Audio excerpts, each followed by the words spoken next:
Pues muy buenas noches, estamos ya en vivo a través de Facebook Live del Consulado de México en Salt Lake City.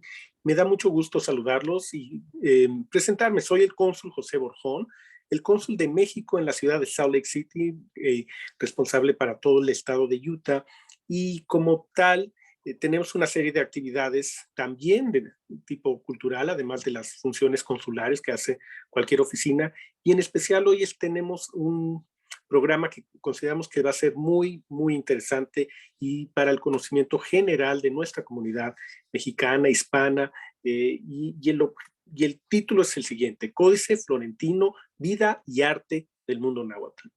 Esta es una actividad que realiza el consulado en asociación con una institución como es la Universidad de Utah, el Museo de Arte del Condado de Los Ángeles y en especial dentro de la Universidad de Utah, el Centro de Estudios Latinoamericanos, que lo encabeza la doctora Susie Porter, a quien saludo. ¿Cómo estamos, doctora? ¿Cómo le va? Muy bien, gracias por la invitación. Siempre es un placer colaborar con ustedes y saludo a todos que están aquí con nosotros esta noche.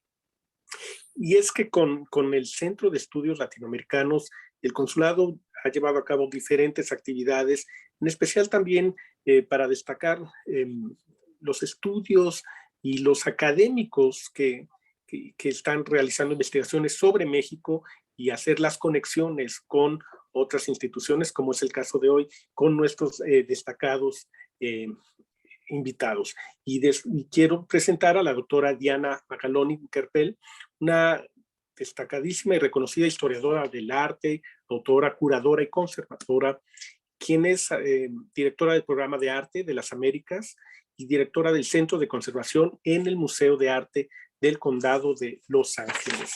Pero además tiene como les platicaba, una amplia trayectoria académica, con un doctorado en Historia de Arte de la Universidad de Yale, una maestría en Historia de Arte de la Universidad Nacional Autónoma de México, la UNAM, y una licenciatura en Conservación del Instituto Nacional de Antropología e Historia.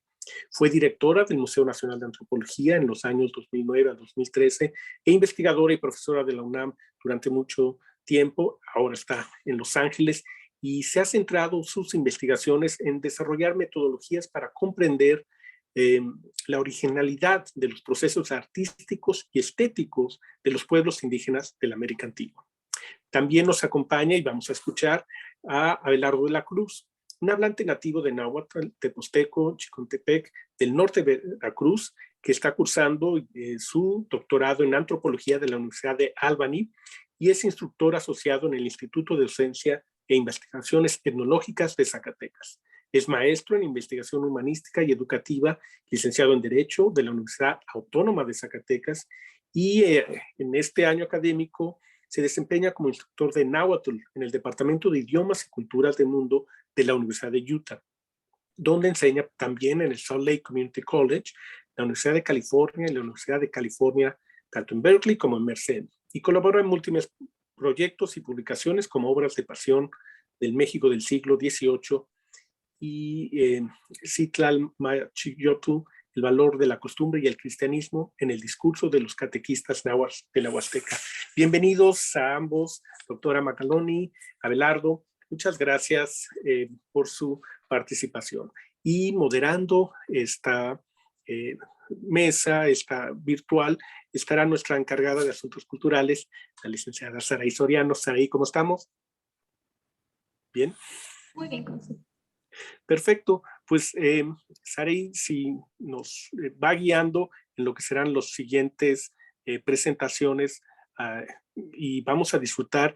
Muy importante, el objetivo que busca el consulado con esto también es dar a conocer pues nuestra memoria, nuestra cultura, y al hablar de este códice que no está en México, pues hagamos lo nuestro porque él lo es y ese es el objetivo y para eso hay que conocerlo. Y qué mejor que estos dos grandes especialistas, uno aquí en Utah, mexicano, y otra mexicana en Los Ángeles con una gran trayectoria, nos van a guiar y vamos a aprender y vamos a disfrutar de esta enseñanza.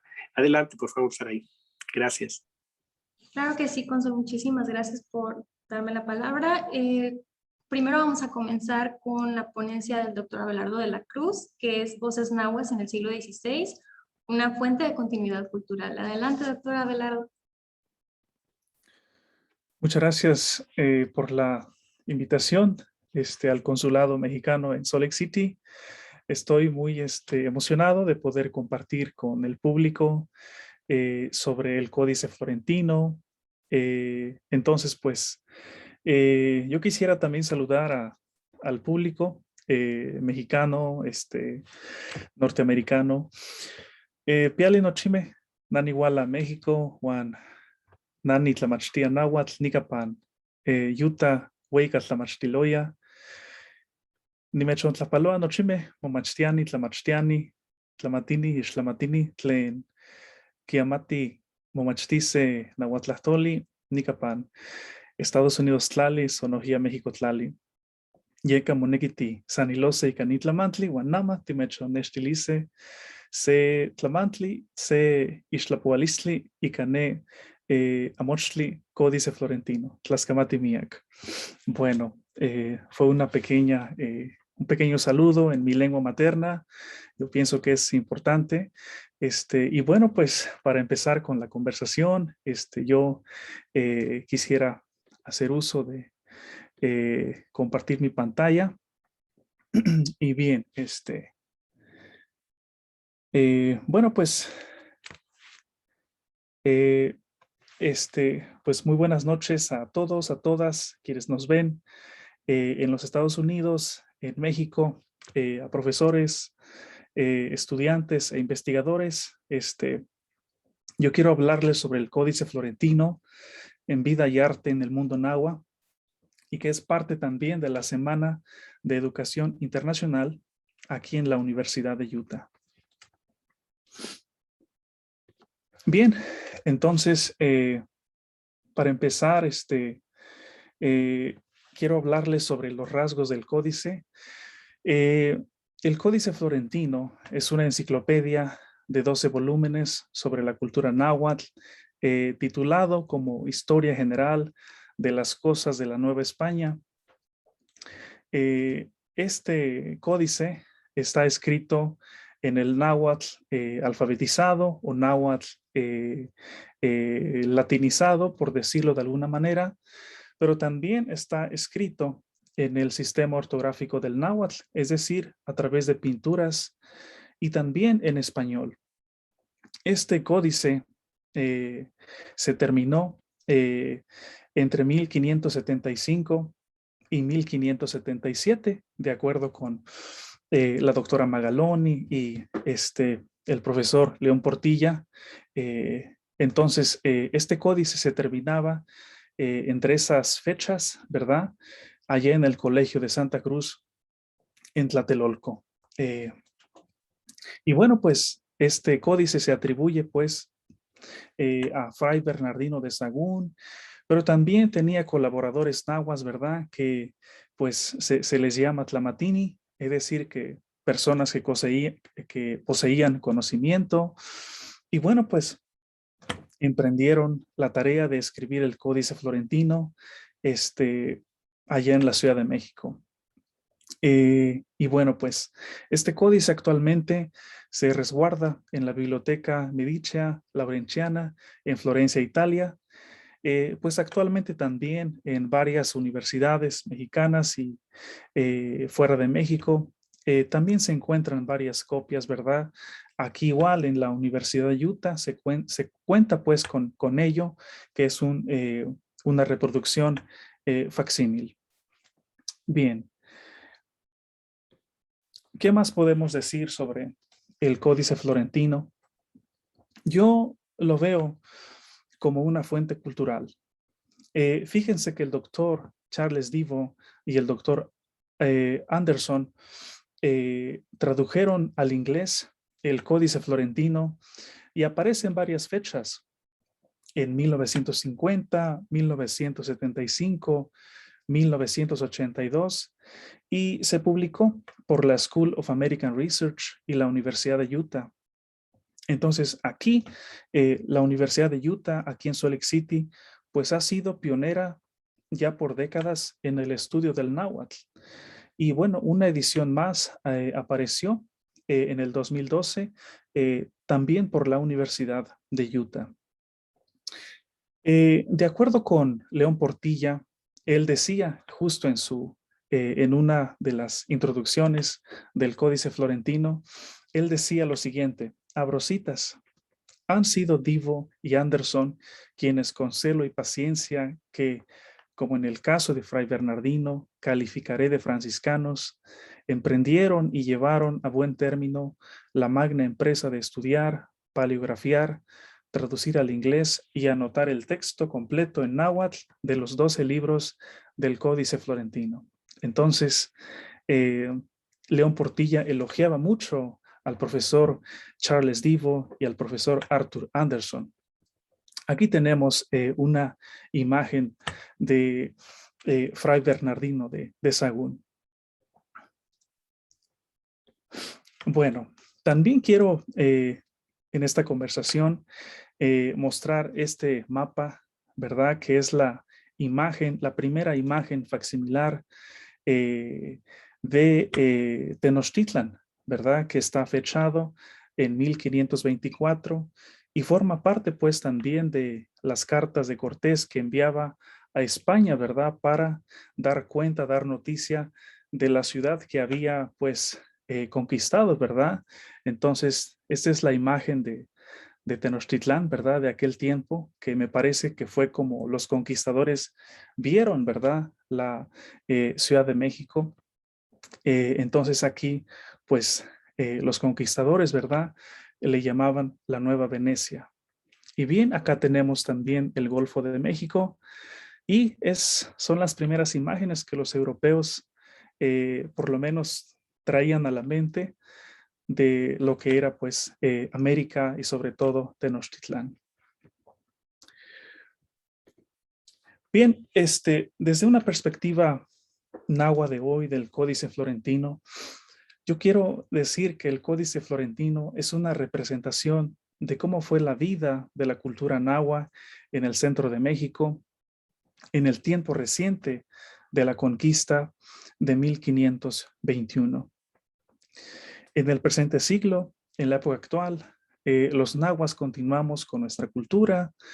El Códice Florentino proporciona también identidad profunda a los mexicanos, pero también lo que me doy cuenta es que no conocemos mucho acerca de este códice, ¿verdad?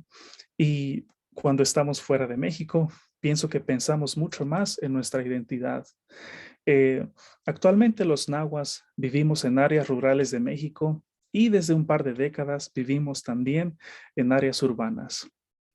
Y bueno, pues también yo quisiera decir que la conquista continúa. Para mí la idea de conquista es un proceso continuo y por esa razón nosotros como nahuas y otras culturas de México también continuamos viviendo, demostrando pues también nuestra identidad de origen, nuestra identidad materna.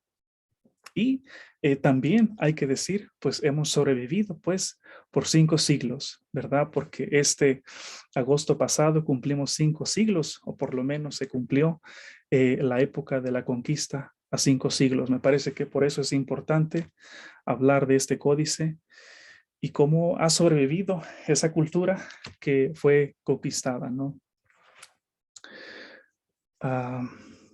Continúo.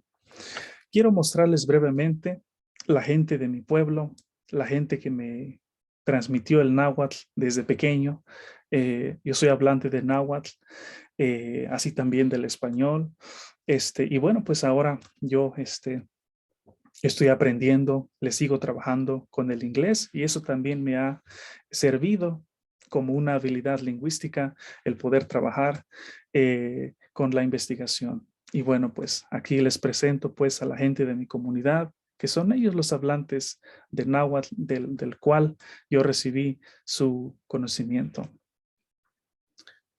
Volviendo al tema del Códice Florentino, yo quisiera enfocarme en esta conversación sobre ese encuentro entre Moctezuma y Cortés. Este viene sobre todo en el 12º libro que trata de cómo los españoles conquistaron a la Ciudad de México. Es un texto que he leído, que he releído con mis estudiantes de náhuatl, y yo quisiera enfocarme en estos pasajes que maneja el códice. El Códice Florentino es un texto, es una enciclopedia muy amplia, ¿verdad? Pero de mi parte, pues, yo quisiera enfocarme en algunos pasajes acerca de este encuentro entre Moctezuma o Moctezuma y Cortés. Traigo aquí unas imágenes en náhuatl completamente que tomé de la Biblioteca Digital Mundial, pero también transcribí y también traduje al español desde mi perspectiva.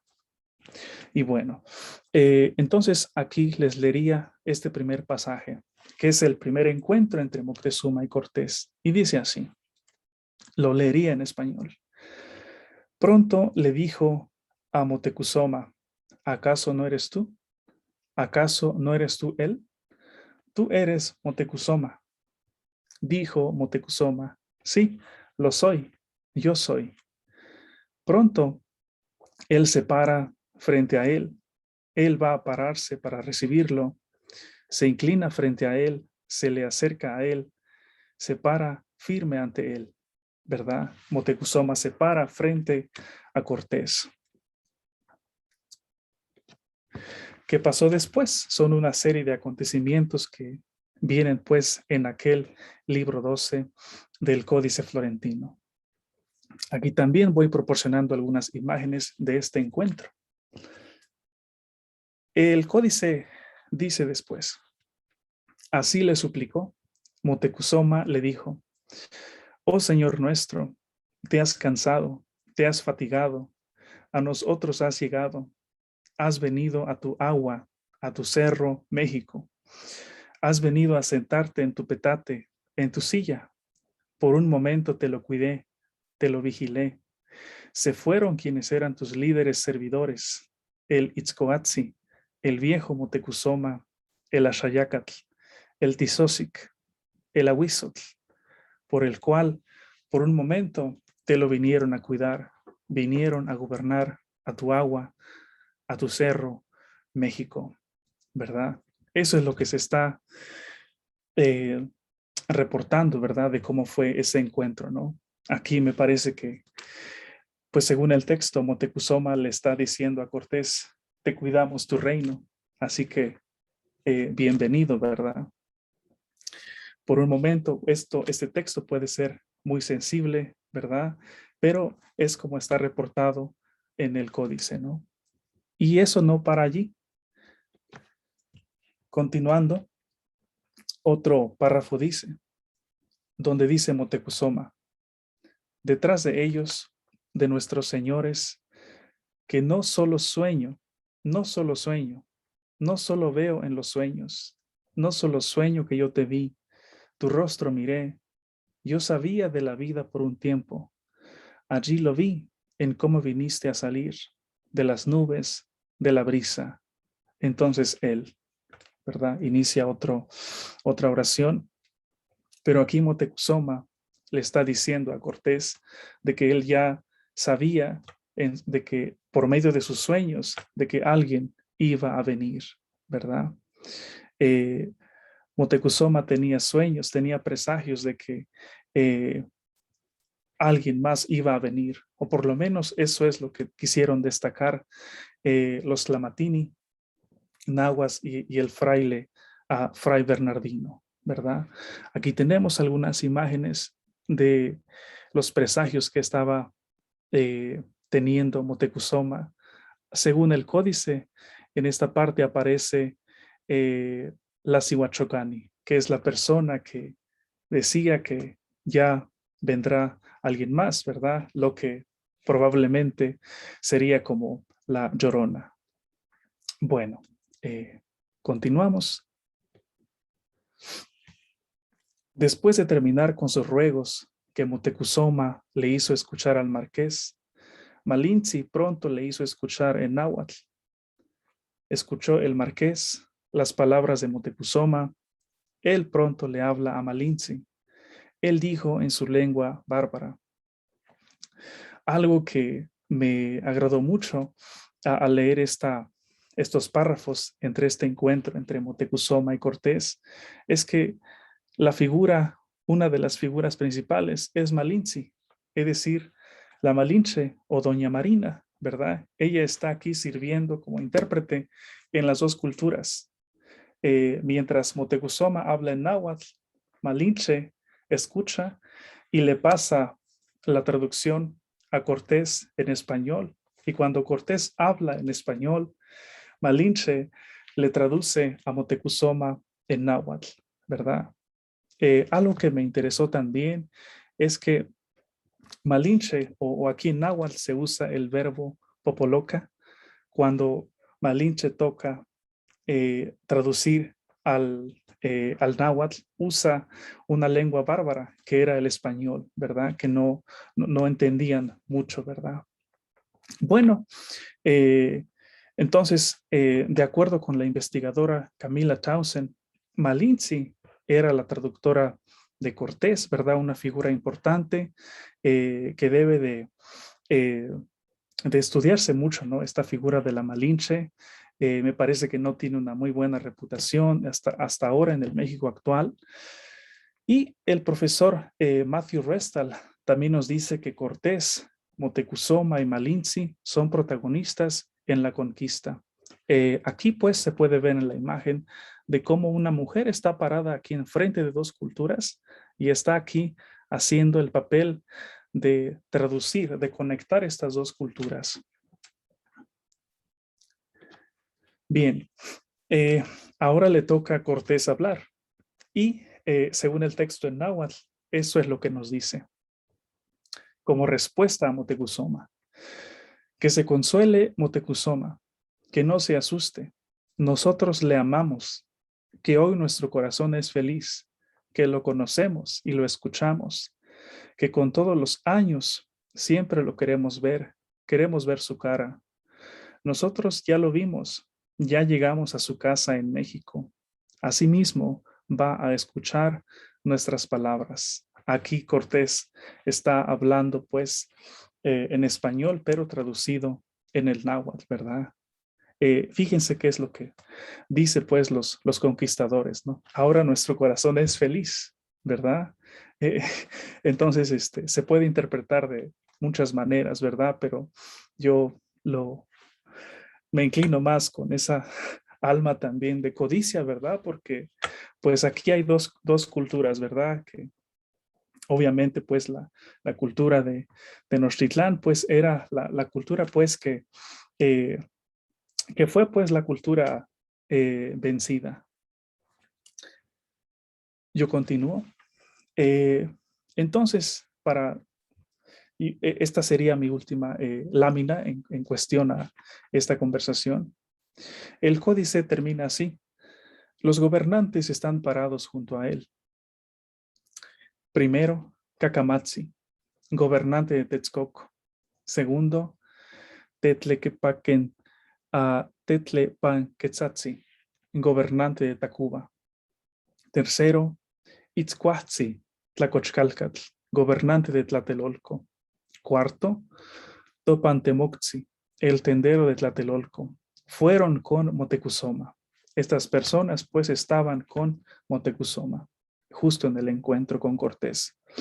Otros nobles tenochcas, Atlixcatzi, el Tlacatecatl, Tepehuatzi, Tlacochcalcatl, Quetzalastatzi, Tico Siahuacatl, Totomotzi, Eca Tenpatiltzi, Cuapiatzi. Cuando Moctezuma es apresado, no solo se escondieron, buscaron refugio, lo abandonaron. Fíjense nomás lo que estaban reportando los nahuas de aquel tiempo, ¿verdad? Entonces, para mí obviamente llega a ser sensible esta parte, pero pues obviamente pues aquí la cultura pues vencida pues es de lo que están reportando, ¿no? Yo no sé cómo era este tipo de situaciones, pero están diciendo que fueron conquistados, ¿no? Y que también los gobernantes que apoyaban a Moctezuma buscaron refugio, se escondieron, ¿verdad? Entonces, pues, eso es la parte, pues, diría más sensible, ¿verdad? Y bueno, para mi presentación, pues, para terminar con mi conversación, todavía tengo algunos puntos que comentar. Tras leer, pues, los documentos escritos en náhuatl, por los nahuas, en la época colonial, para mí representa una conexión con la cultura heredada por los ancestros. Me refiero a el Códice Florentino, pues para mí representa una conexión con nuestra cultura actual, ¿verdad? Pero también tiene pasajes bien interesantes, bien importantes, ¿verdad? Que es como lo reportaron nuestros ancestros, ¿verdad? Yo discrepo si vamos a creer o no creer. Para mí es una fuente que nos dice de cómo fue la conquista, ¿verdad? También al leer los documentos en náhuatl es una forma de conocer la historia y la producción de literatura desde la perspectiva de la lengua materna. Para mí, el contar con un facsímil aquí en la Universidad de Utah, para mí es como, pues representa literatura de mis ancestros también, porque está escrito en la lengua materna que yo entiendo, ¿verdad? Hasta ahora, ¿no? Y bueno, a través de mi trabajo como un académico náhuatl, para mí se vuelve también en una necesidad de aportar en la investigación relacionada a los textos en náhuatl, ¿verdad? Porque tal como el Códice Florentino, hay otros documentos que también se escribieron sobre la conquista, ¿verdad? Y creo que debemos de comparar, buscar también otras fuentes que nos hablen sobre cómo fue esa conquista. Y yo pensaría que también hay que tomar en cuenta la visión actual, ¿verdad? Sí, y no tener solamente una visión de la conquista. Y bueno, pues entre mis colegas nahuas y yo queremos dar acceso a estos documentos, a estos textos en náhuatl y dar voz a nuestros hermanos nahuas. También invitamos al público a tomar clases de náhuatl ofrecidas en la Universidad de Utah, ¿verdad? Yo pienso pues que este texto es un texto pues de mucho valor, ¿verdad? Y que tiene una conexión actual con los nahuas de hoy, pero yo pienso que va más allá, representa una conexión con los mexicanos en general, ¿verdad? Entonces, para finalizar, yo pongo aquí una referencia de el Códice Florentino, ¿verdad? Y que está aquí en el repositorio de la Marriott Library, en la colección de libros raros. Me parece que de mi parte es cuanto y muchas gracias por la invitación.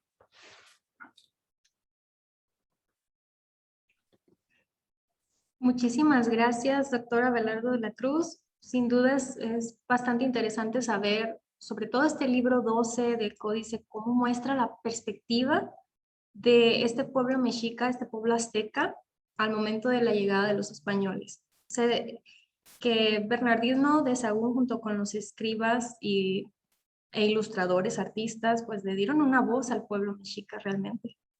Entonces, siguiendo con nuestro programa, le damos la bienvenida a la doctora Diana Magaloni, que nos va a compartir una interesante ponencia acerca de los colores del Nuevo Mundo, los artistas y escritores del Códice Florentino. Bienvenida, doctora Magaloni.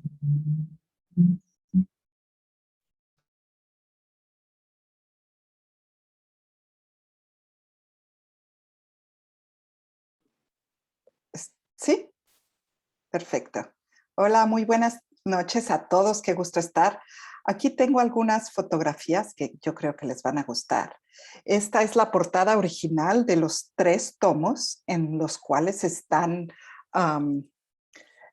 organizados los 12 libros que comprenden el Códice Florentino o la historia de las cosas de Nueva España, que como dijo Abelardo, se hizo en Tlatelolco, que era el norte de la Ciudad de México, entre 1575 y 77. Ahí voy. Miren, esta es una página donde pueden ver la estructura. Imaginen en ese tiempo, 1575, después de 20 años de trabajar juntos en este grupo de nahuas con auspiciados por el franciscano Bernardino de Sahagún, diseñando un libro que en ese momento es un libro de vanguardia absoluta, porque tiene una columna, la original columna en náhuatl, donde están puestas las imágenes, la original en náhuatl a la derecha, a la izquierda donde están puestas las imágenes es la transcripción al español, que es una traducción, a veces ni siquiera está traducido el náhuatl porque Bernardino de Sahagún lo consideró no importante, y después estos increíbles dibujos a tintas y pigmentos de colores y a mano que imitan lo que hubiera sido un gran libro de la época.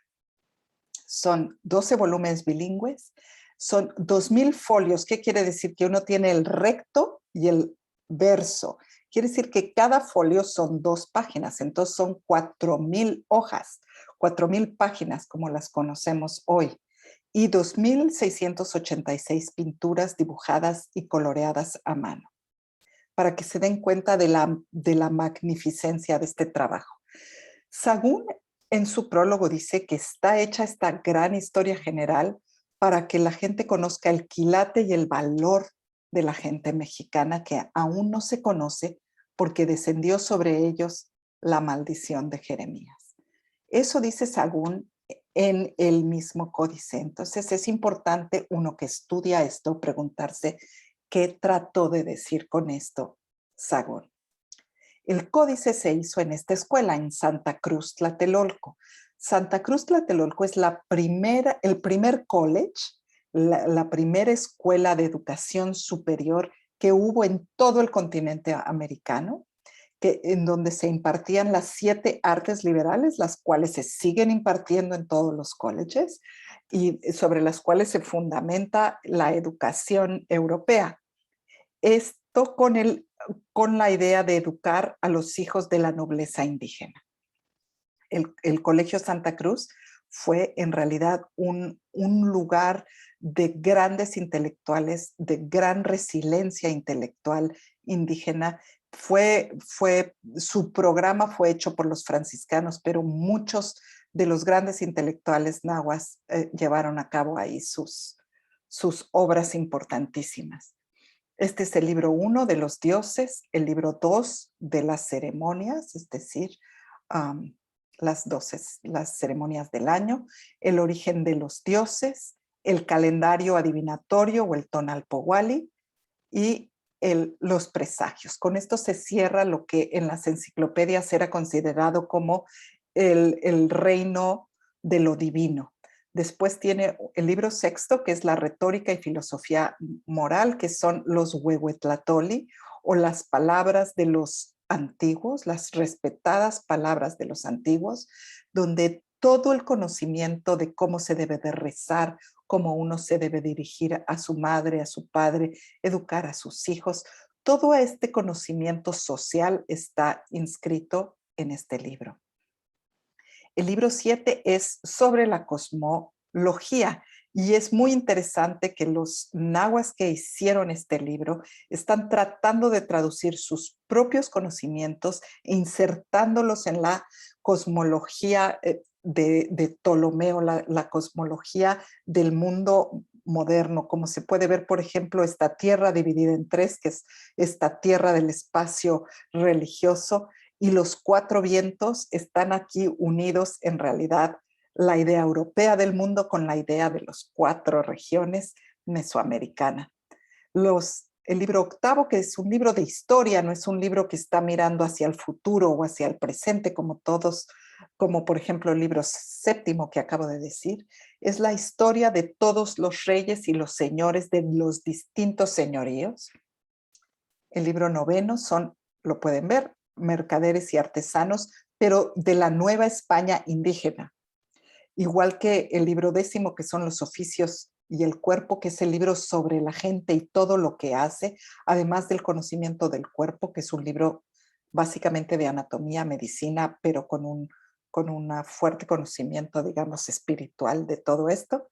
Y después el libro 11, que es el más voluminoso de todos, es un libro impresionante, que es una historia natural de la Nueva España. Una historia natural en realidad es un acto de rebelión por parte de los nahuas, es un acto de hacer una declaración sobre su propia tierra y su derecho a su historia y a su tierra, porque en ese momento las historias naturales eran solo hechas por los cosmógrafos oficiales de las distintas coronas que conquistaron América. Y el libro 12, que es el único libro que es una historia de principio a fin, que tiene realmente el principio y el fin de una historia narrada como una prosa en 41 capítulos, es el libro de la conquista, del cual Abelardo acaba de darnos a conocer varios de los importantísimos pasajes. Es un libro que fue una excepción y por la cual Fray Bernardino de Sahagún tuvo que arrepentirse, porque igual que el libro 11º, escribir de la conquista desde el punto de vista indígena en ese momento estaba absolutamente contra la corona. Y entonces, una vez que los Borbones toman el poder, es un libro que realmente es un libro que le costó al Códice Florentino ser perseguido por los borbónicos en 1576, cuando este libro está siendo hecho, como lo van a ver ahorita. Sufre 2 golpes muy grandes. Uno se los voy a contar a otra, pero ahora el otro es un golpe político porque Felipe II prohíbe toda obra escrita en lenguas indígenas y con eso este libro fue realmente fue perseguido por la Inquisición, por lo cual tuvo que irse a Europa a escondidas y por lo cual llega a Florencia porque es protegido por el cardenal Ferdinando de Medici. Aquí están los grandes colaboradores que Sahagún llama gramáticos, pero son los tlamatinime, los sabios indígenas. Nada más menciona a estos 4, Antonio Valeriano, Alonso Bejerano, Martín Jacobita y Pedro de San Buenaventura, y después los escribanos que pasaron a limpio, que son estos 3. Pero ¿qué pasa con los artistas que realizaron más de las 2000 pinturas? ¿Quién más participa en todo esto? ¿Y por qué no los menciona Sahagún? Entonces, para que tengamos un contexto de la mentalidad, para Sahagún, que es profesor de la escuela de Santa Cruz Tlatelolco, es quien recibe el dinero para comprar el papel, es quien encabeza la investigación frente a los otros franciscanos. Las grandes artes, digamos, son racionales. La gramática, la retórica, la lógica, la geometría, la astronomía y la música. Se puede escribir en español, latín y náhuatl, pero él considera, como los demás franciscanos de su tiempo, que la pintura es un arte mecánica, que no hay raciocinio, sino que los pintores simplemente copian lo que se les indica y que los temas que se indican son los que son importantes, no la manera de elaborarse. Al contrario de esta manera de percibir a la pintura, para los nahuas, la pintura es conocimiento. De hecho, intlili intlapali, que es la manera de referirse a la tradición del conocimiento, a la tradición escrituraria, pero la escritura es en pinturas, es intlili intlapali, que quiere decir la tinta negra, tlili, intlapali, la tinta roja, pero tlapali también son todos los colores. De alguna manera lo que está haciendo esto es describir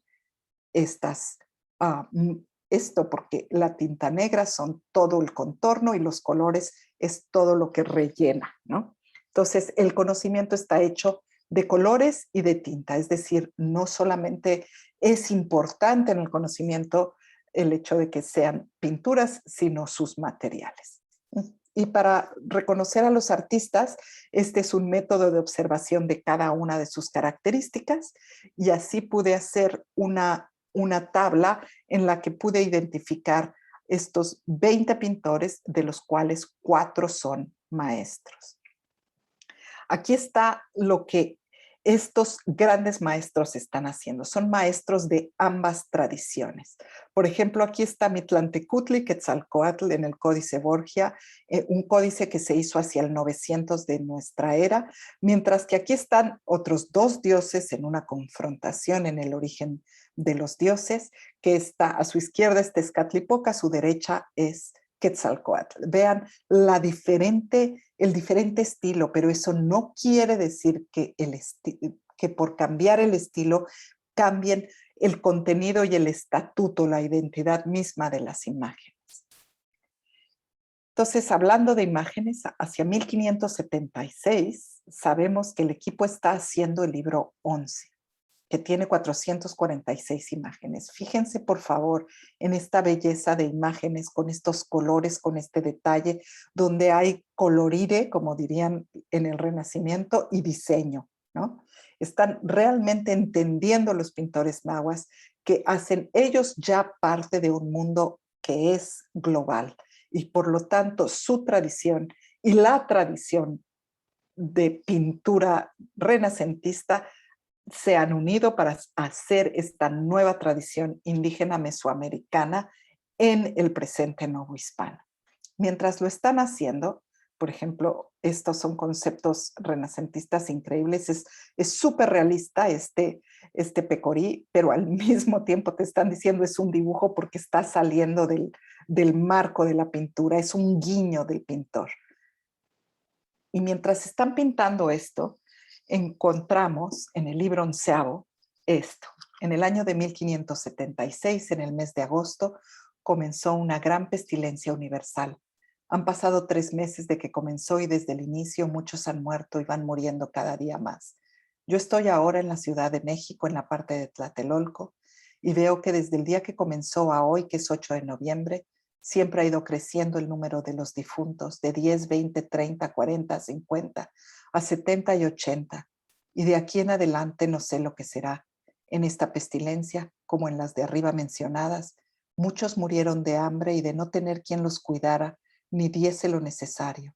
Acontecía y acontece en muchas casas que todos caían enfermos, sin haber quien les pudiese dar un jarro de agua. Esto está pasando. Aquí está la de 1520 y la de 1576. Son distintas. Estas son pústulas de Hueycocolistli por las cuales la gente muere tosiendo y escupe sangre, y muere en el centro de México entre el 80 y el 90% de la población indígena.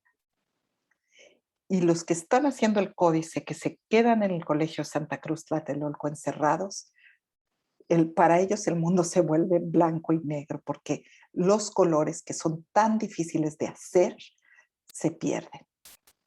Sin embargo, ellos siguen pintando a color. Por ejemplo, donde están describiendo las plantas sagradas y las piedras sagradas, las que se usan en el ritual, está aquí Quetzalistli. Pueden ustedes ver que la piedra está en blanco, no está pintada de verde, pero que nos dicen que este color es como una pluma del quetzal y como una obsidiana. Claro, jeroglíficamente quetzal es la pluma, istli es la obsidiana, pero así se hace el nombre y así se representa el color, como lo vemos aquí en la Psilosuchitl, que es una flor que es roja y que tiene en los estambres cuando está madura, puntitos negros, y por eso la pintan como si fuese una preciosa Catarina, una ladybug. Aquí están otros importantes ejemplos sobre la turquesa roja o el ámbar, que tiene agua y fuego. Y entonces preguntémonos si los colores, el Intlili-Intlapali es el conocimiento, y los colores son tan importantes como para escribirlos jeroglíficamente e imaginarlos sobre los dibujos de qué están hechos. Y entonces la primera observación es esta: son tintes transparentes, donde hay un error no se puede corregir.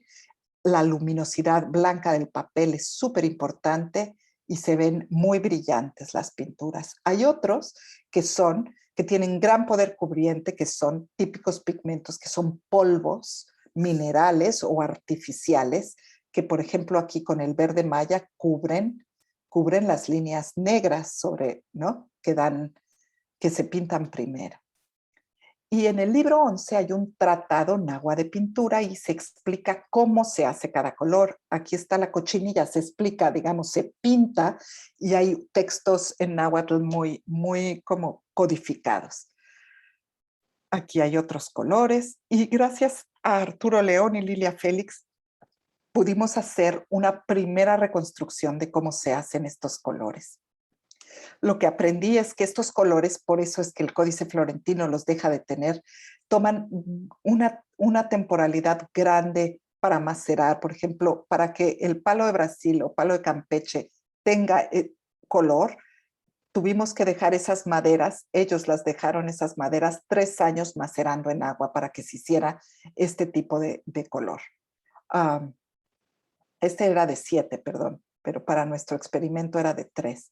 El azul ultramarino o índigo también tiene un proceso muy complejo y complicado. El Zacatlascali, pero con todas estas muestras pudimos hacer en la Biblioteca Medicea Lorenciana análisis no destructivos para ver de qué estaban hechos los colores, aquí están siendo gracias a la Universidad de Florencia, y ver qué era cada color. Aquí están y después los comparamos con los colorantes que nosotros mismos fabricamos y pudimos hacer una identificación más o menos general de los colores. Lo que es muy importante decir es que los colores en el Códice Florentino hay de 2 naturalezas: orgánicos, que se sacan de las flores y de los insectos, de todo lo que vive, y minerales, que se sacan de los pigmentos minerales o las rocas que están o en la tierra o en una cueva debajo de la tierra o debajo de los lagos. Y que ambos pues representan 2 fuerzas distintas. Las fuerzas del sol, por la cual todo lo vivo crece, y las fuerzas minerales del inframundo, del tiempo donde el sol no está, es decir, de la luna, de la tierra, del agua, del tiempo mítico, que son los minerales. Y lo que están haciendo es constituir nuevamente el mundo solar, celeste y caliente, que representan las flores, el inframundo acuático, oscuro y telúrico, que representan los pigmentos. Y con esto, estas imágenes se convierten en realidad en, como decía Abelardo, nuestros ancestros, porque son identidades, están vivas, están creadas con las fuerzas con las que los dioses crearon el universo. Aquí está, por ejemplo, este café, estos distintos cafés y amarillos, todos se hicieron con cochinilla. En cambio, este café de la luna se hizo con café mineral que tiene manganeso, fierro y trazas de cinabrio. Es decir, la luna hace una llamada, conviene a la fuerza telúrica de los pigmentos que la caracterizan. Y esto comprueba esta idea que les acabo yo de decir. Esto se hizo ¿por qué? Esta es la primera imagen del libro 12, donde se presenta la conquista con esta imagen casi idílica, debajo de un arco iris en blanco y negro. Es una primera imagen que también recuerda a la Biblia, cuando el arco iris es esta alianza entre Dios y los hombres de que el mundo no se va a volver a destruir. Y aquí está un arco iris en el libro 7, y cuando analizamos nos dimos cuenta de que los pigmentos son pigmentos minerales y orgánicos, es decir, que componen el mundo como debe estar creado, y no solamente eso, hay este pigmento rojo minio, que es el único pigmento que representa a Europa. Es decir, este arco iris representa, materializa la unión de ambos mundos en el siglo XVI, desde la visión indígena, desde nosotros somos ciudadanos nahuas, pero somos ciudadanos del mundo, este mundo donde nuestra tierra se ha expandido a Europa. Y es una visión muy distinta a la que en siglos posteriores y en este mismo siglo los europeos impusieron hacia los indígenas. Entonces, esta resiliencia creativa, este lugar tan digno de su historia, es lo que creo yo podemos reconstruir gracias al Códice Florentino. Y aquí están todos los colores, la nueva tradición del Intlin-Intlapali sin colores, los dejaron en blanco y negro para que nosotros los llenemos de creatividad. Muchas gracias. Aquí hay algunos de los autorretratos que yo considero son los autorretratos de los pintores, son 20, y un agradecimiento a toda esta gente, a todos estos grandes universitarios que me han ayudado en esta investigación. Muchísimas gracias. Muchísimas gracias, doctora Magaloni. Sin duda fue una ponencia bastante ilustrativa, bastante gráfica. Hermosísimo ver al final estos autorretratos. Y también es bastante interesante, a pesar de esos 30 largos años que duró la manufactura, la ilustración, el escribir esta enciclopedia náhuatl, vaya, pues también ver que hay un testimonio de esos rasgos sintácticos o esa simbiosis de cultura, ¿no? Tanto de cultura mexica o azteca, como náhuatl, como la llegada de los españoles.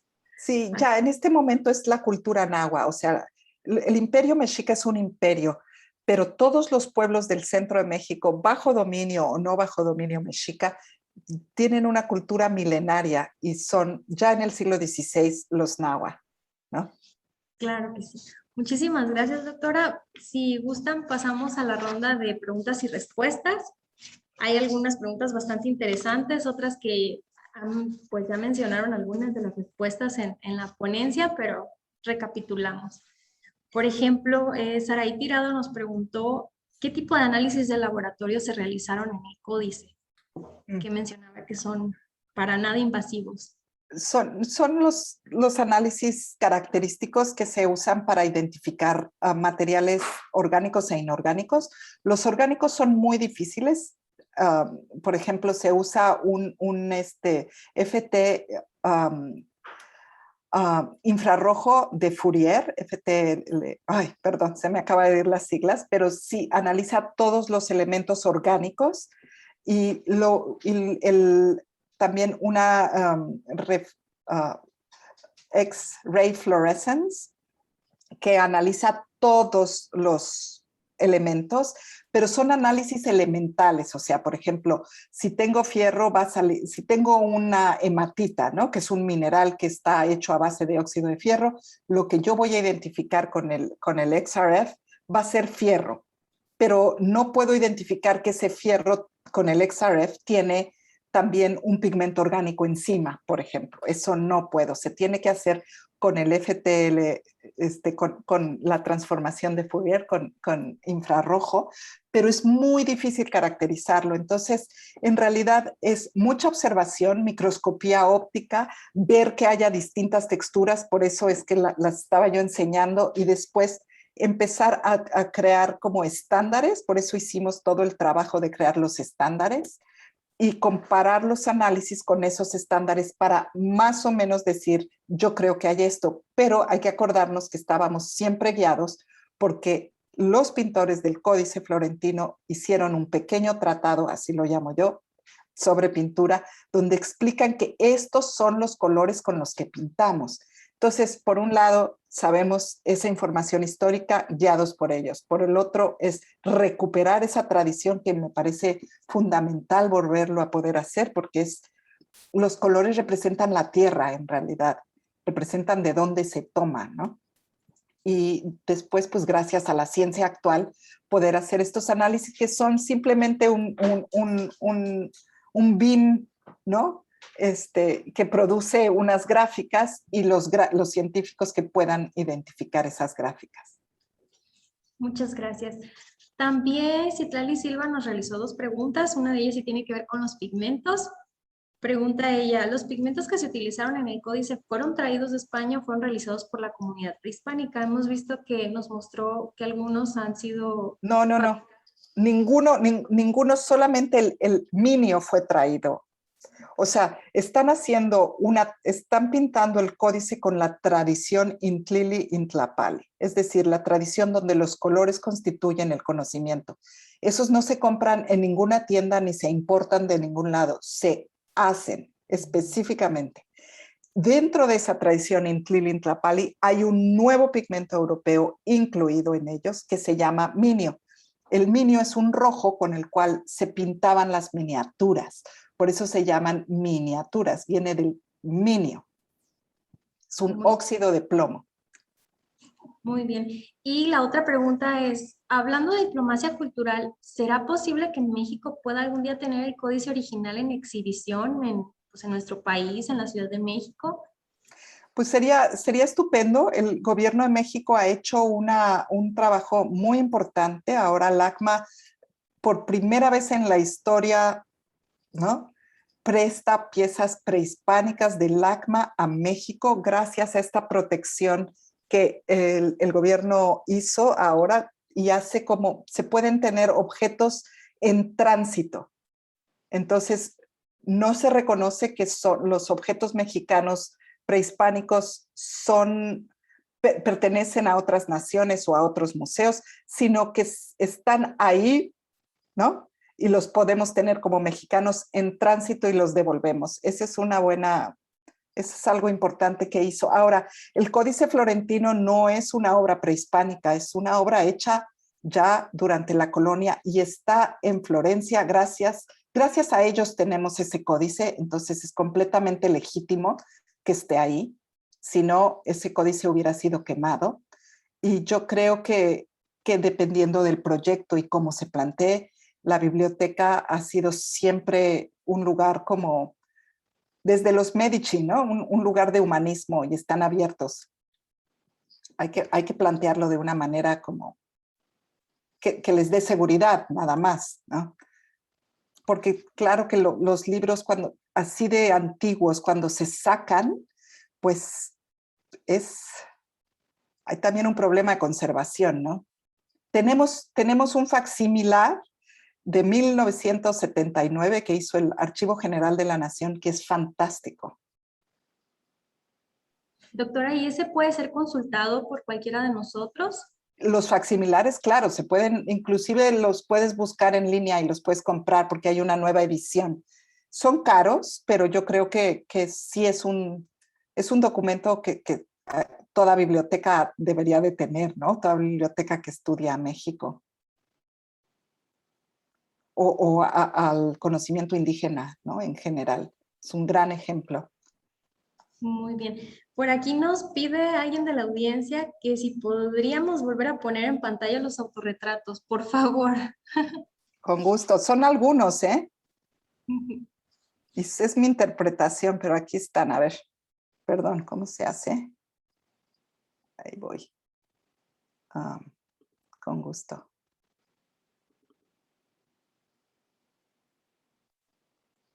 Son solo algunos, pero pueden ver cada uno tiene un diferente rostro, un diferente perfil. Cada uno está pintando en un espacio que, si se fijan, es un espacio novohispano. Es un espacio indígena en lo que se llamó la Nueva España. Son realmente bellos. Sí. Sí, y cuando empecé a fijarme que estaban pintando, o sea, estos están en donde dicen, estos son todos los colores y así se hacen. Y vi que cada uno era distinto. Esa es una propuesta, digo, no sé si todos estén de acuerdo, pero yo creo que son sus autorretratos. Muchísimas gracias, doctora. Para el doctor Abelardo, me gustaría preguntar algo en específico. No sé si en el Códice Florentino, en el libro 12, se menciona cuáles fueron los puntos clave que le dieron la victoria a los españoles en aquel tiempo, en aquella lucha. Bueno, pues estoy pensando en algo. Bueno, pues no sé si habría un pasaje exactamente en el libro 12, pero mucho lo proporcionan las crónicas, ¿no? otras crónicas que fueron escritas en español, ¿verdad? Pero pues una de las victorias, ¿no? Creo que más escuchadas y que pasaron posteriormente a la conquista, pues fue el cocolisle, ¿no? Prácticamente pues las enfermedades fueron también los que diezmaron pues a las comunidades, ¿verdad? Entonces, si bien después de 1521 hubo igual procesos de resistencia, no más conquistas, ¿no? En otras áreas, pero la enfermedad fue la otra cosa que ayudó mucho para que pasara eso. Eh, y bueno, pues, y lo otro, pues, lo que también se ha discutido en otros momentos, pues, fue también cómo los conquistadores tenían una tecnología más avanzada en las armas. Yo siempre he pensado en eso, de que pues pones a dos culturas, ¿no? A competir por algo, pero los conquistadores traían armas ya y en México todavía estaban pues el arco y la flecha, entonces uno sabe pues para dónde, quién va a ser el ganador, ¿no? En cuanto a eso.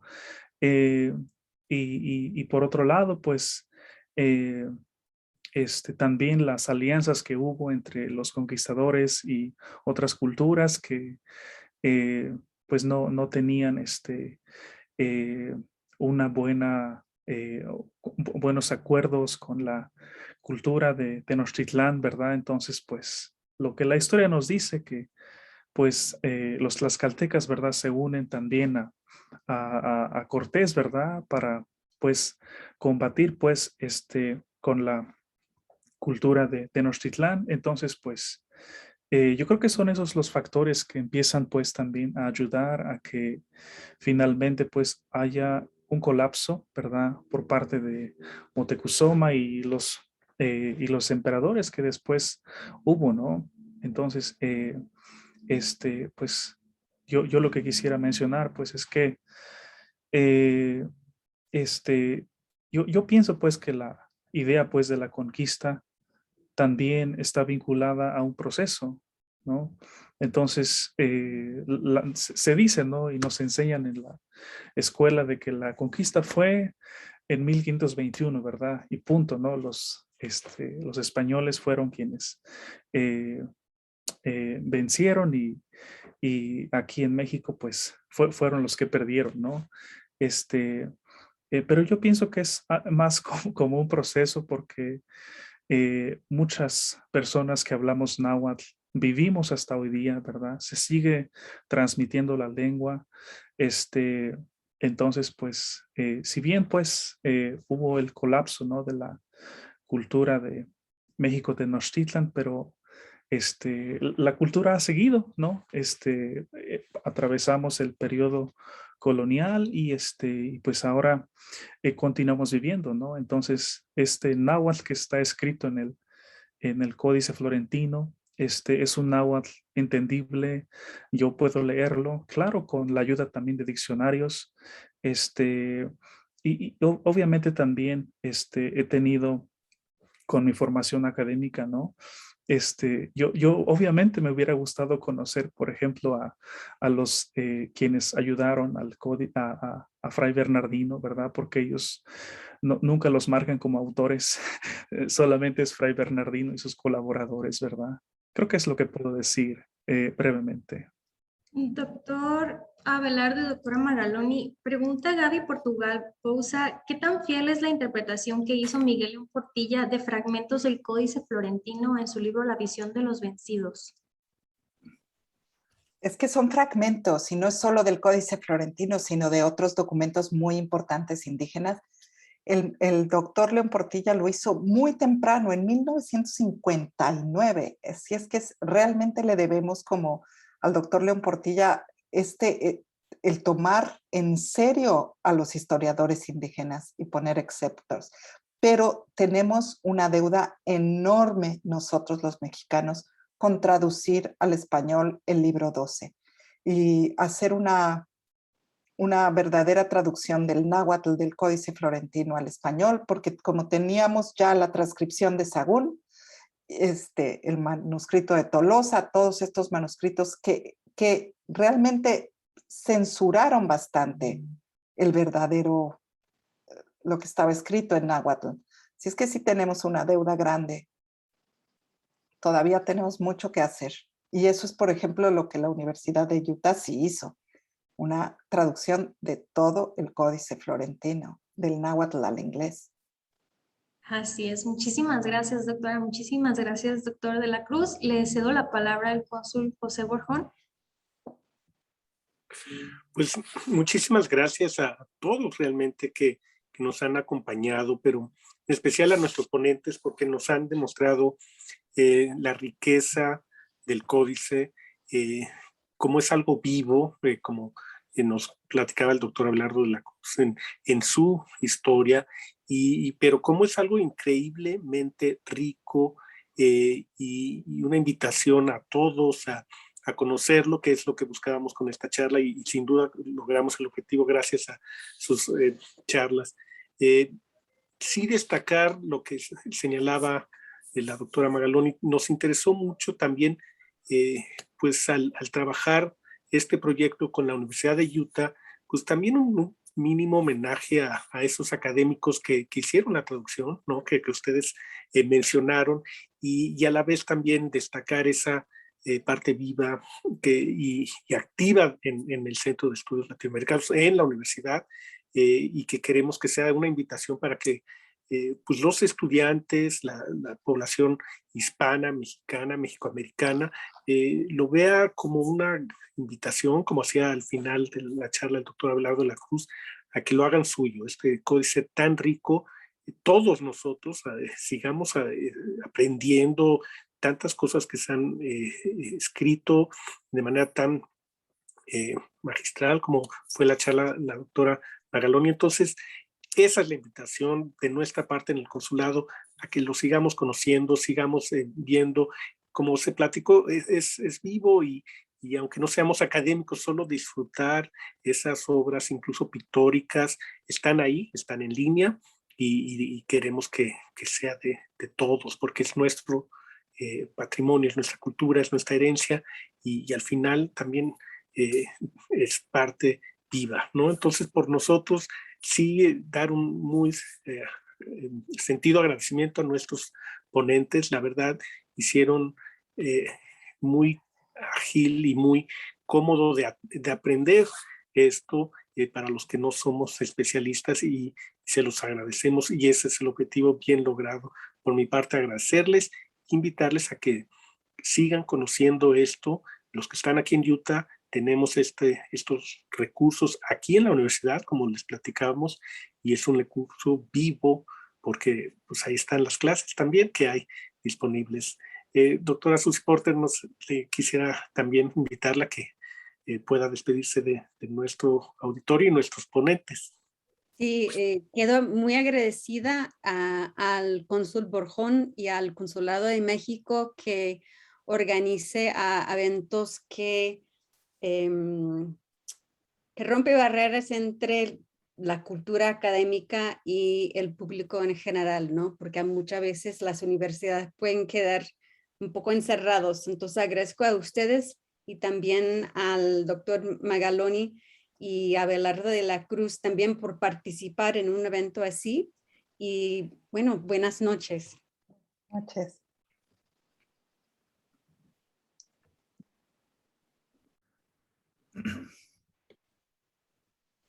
Muchas gracias, buenas noches. Muchas gracias también. Muy buenas noches a todos, a todas. Buenas noches. Gracias.